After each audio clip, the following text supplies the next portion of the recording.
Hello दोस्तों, कभी कभी शांति सबसे बड़ा झूठ होती है और इसी झूठ के पीछे छुपी होती है एक डरावनी सच्चाई। ऐसी ही एक कहानी लेकर आई है तमिल वेब सीरीज कातान, जो अब हिंदी डब में भी अवेलेबल है।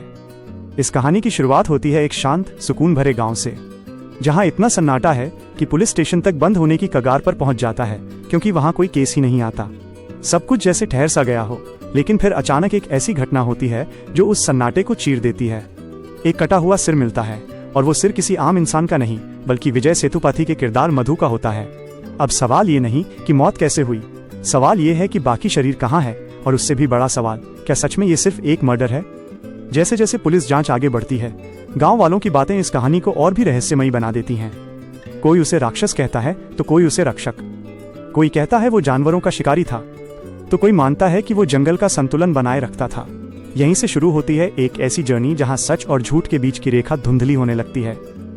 सीरीज आपको हर मोड़ पर उलझाती है, हर एपिसोड के साथ एक नया शक, एक नया राज सामने आता है, और सबसे खास बात, विजय सेतुपति का किरदार। आप खुद सोच में पड़ जाओगे कि वो इस कहानी का हीरो है या फिर विलन। जंगल के दृश्य, हाथियों की मौजूदगी और नेचर का रॉ फील, ये सब मिलकर एक अजीब सा सुकून भी देते हैं और डर भी पैदा करते हैं। ऐसा लगता है जैसे जंगल खुद कुछ कहना चाहता है, लेकिन उसकी भाषा समझना हर किसी के बस की बात नहीं। और जब क्लाइमैक्स आता है तो वो सिर्फ कहानी खत्म नहीं करता, बल्कि आपको अंदर तक हिला देता है। ये सिर्फ एक क्राइम थ्रिलर नहीं है, ये इंसान और प्रकृति के बीच के टकराव की कहानी है। ये लालच और सच के बीच की लड़ाई है, और ये उस सच्चाई का आईना है जिससे हम अक्सर आंखें चुरा लेते हैं। अगर आपको इन्वेस्टिगेशन, मिस्ट्री और इमोशनल डेप्थ वाली सीरीज पसंद है तो ये आपको जरूर देखनी चाहिए।